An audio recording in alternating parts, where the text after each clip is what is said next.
तर चंद्रपूरच्या प्रकरणामध्ये काय सध्या स्थिती आहे आणि नेमकं ते 27 काँग्रेसचे एकूण 27 नगरसेवक निवडून आलेले आहे आणि 27 जणांचा एकत्रित स्वरूपाचा गट हा लवकरच गठीत होईल आणि त्या अनुषंगानं जी प्रक्रिया आहे ती सुरू झालेली आहे. यासोबतच 27च्या व्यतिरिक्त 3 काही इतर आणि काही अपक्ष अशांची मोठ बांधत असताना पुढे मित्रपक्षाने आमच्यासोबत यावं ही चंद्रपूरमध्ये आमची अपेक्षा आहे.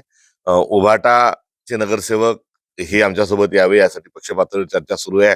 कारण परभणीला उभाटाचा महापौर होईल, त्या ठिकाणी आम्ही 12 नगरसेवक आमचे आहेत, ते उभाटाच्या सोबत जाण्याच्या अनुषंगानं आणि चंद्रपूरमध्ये आम्हाला उभाटा मदत करण्याच्या अनुषंगाने चर्चा सुरू आहे. तर दुसरीकडे वंचित बहुजन आघाडीचेही चंद्रपूरमध्ये 2 नगरसेवक आहेत.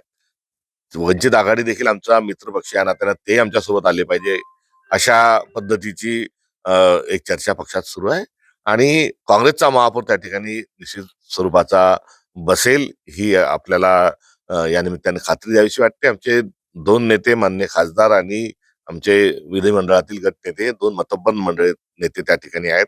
नगरपालिकेमध्ये या दोघांच्याच नेतृत्वामध्ये जाज्वल्य स्वरूपाचं मोठं यश आलं होतं. चंद्रपूर महानगरपालिकेमध्येही आम्हाला यश जे आलं ते या दोघांच्याच नेतृत्वात आम्ही निवडणूक लढलेलो आहे आणि पुढे देखील कुठल्याही प्रकारची समन्वयाच्या संवादाच्या दृष्टिकोनातून अडचण निश्चित येणार नाही. काँग्रेसच्या 2 नेत्यामध्ये जो वाद आहे त्याच्यामुळे काही भाजपला फायदा? भाजपला आमचा कुठलाच प्रकारचा फायदा होणं ह्या केवळ वल्गना किंवा एक चित्र निर्माण केला जातो. मुळात भाजपमध्येच त्रांगड आहे.